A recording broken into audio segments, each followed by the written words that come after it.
Assalamualaikum warahmatullahi wabarakatuh. Perkenalkan, nama saya Angga Dwi Saputra dengan NPM 2331527 dari program studi Teknik Elektro dari Universitas Teknokrat Indonesia. Sebelum kita coding, sebelum kita menjalankan program atau sebuah perintah, kita harus tahu bagaimana kita harus menuliskannya atau biasanya disebut dengan struktur bahasa C++. Program C++ ini juga memiliki struktur ya teman-teman. Jadi kita harus mengikuti struktur yang ada agar program yang kita ketikkan nanti berjalan sesuai yang kita inginkan. Jadi untuk struktur dari C++ ini seperti ini. Oke, sini saya akan menuliskan programnya dulu.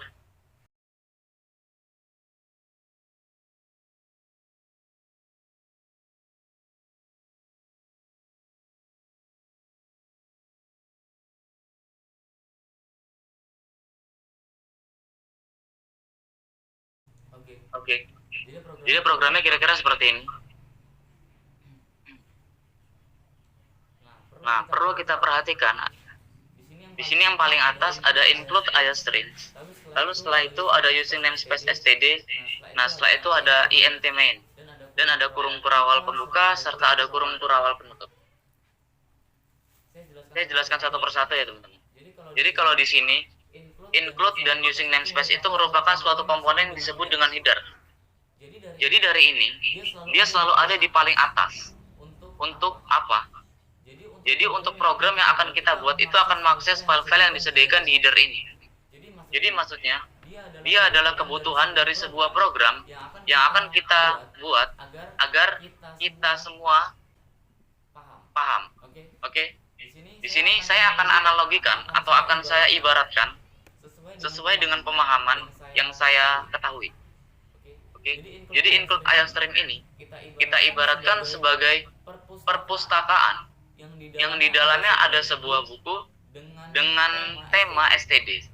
Jadi namespace ini kita ibaratkan sebagai sebuah buku dan std ini kita ibaratkan sebagai tema bukunya atau judul bukunya yang dapat diakses di IOStream. Oke, begitu. Lalu fungsinya apa? Misal saya ingin mengetahui sesuatu hal, ya sesuatu itu yang akan kita cantumkan di int main. Int main ini dia merupakan program inti. Jadi kita nanti mengetikkan programnya di dalam int main. Dia adalah program utama yang akan memproses program yang kita ketikkan atau kode program. Semisal saya ibaratkan lagi seperti ini.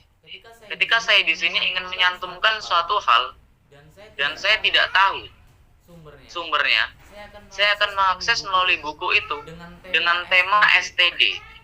Oke, dengan tema std. Dan buku dengan tema std itu bisa kita dapatkan dari perpustakaan IOStream. Oke, lanjut.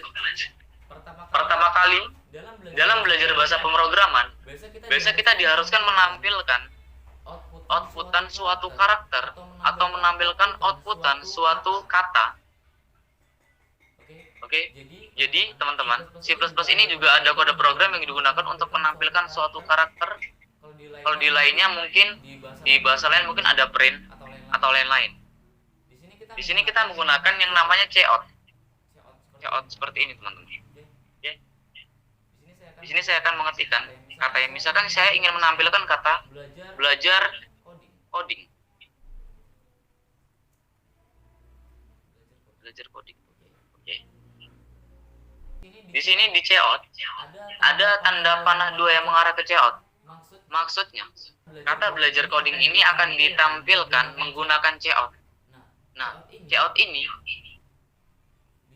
bisa kita dapatkan melalui buku bernama std yang kita dapatkan melalui perpustakaan IOStream.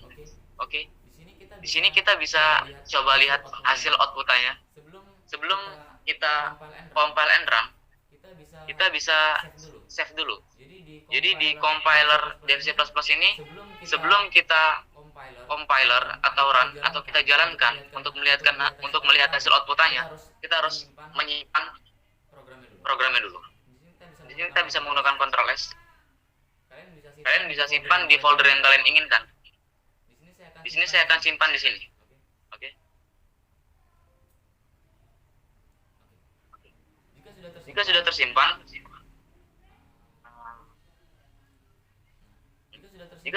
seperti ini, kita bisa compile and run. Nah, kita tunggu. Nah, udah keluar dia. Hasil outputnya nanti akan keluar di sini, sesuai yang kita perintahkan. Di sini kita perintahkan belajar coding, maka di sini akan keluar belajar coding. Nah, dia sudah keluar outputnya, yaitu belajar coding, sesuai perintah yang kita ketikkan di sini. Oke, di sini saya akan sedikit menjelaskan lagi. Kalau misalkan saya ingin melakukan sesuatu di sini, yaitu belajar coding, tapi saya tidak tahu sumbernya, yaitu cout ini. Cout ini tidak tahu sumbernya. Semisal di sini, using namespace ini kita tiadakan dulu. Oke? Kita tiadakan di sini. Tiadakan. Nah, ketika kita compile and run, maka dia akan error. Karena apa? Karena cout ini bisa kita dapatkan di dalam buku bernama std. Oke? Sedangkan bukunya tidak ada, maka kata compilernya cout was not declared, atau cout tidak terdeklarasi, karena cout tidak tahu sumbernya dari mana. Nah, sumber itu didapatkan dari using namespace std atau buku bernama std. Begitu juga sebaliknya. Jika include iostream, jika include iostream ini tidak ada, maka dia juga akan error. Karena apa? Karena cout ini tahu dia berasal dari buku bernama std, sedangkan buku std ini belum didapatkan, yaitu kita harus mendapatkan buku std ini dari perpustakaan bernama include iostream. Oke? Jadi sedikit penjelasan dari saya tentang pemrograman C++. Saya akhiri, wabillahi taufiq wal hidayah. Wassalamualaikum warahmatullahi wabarakatuh.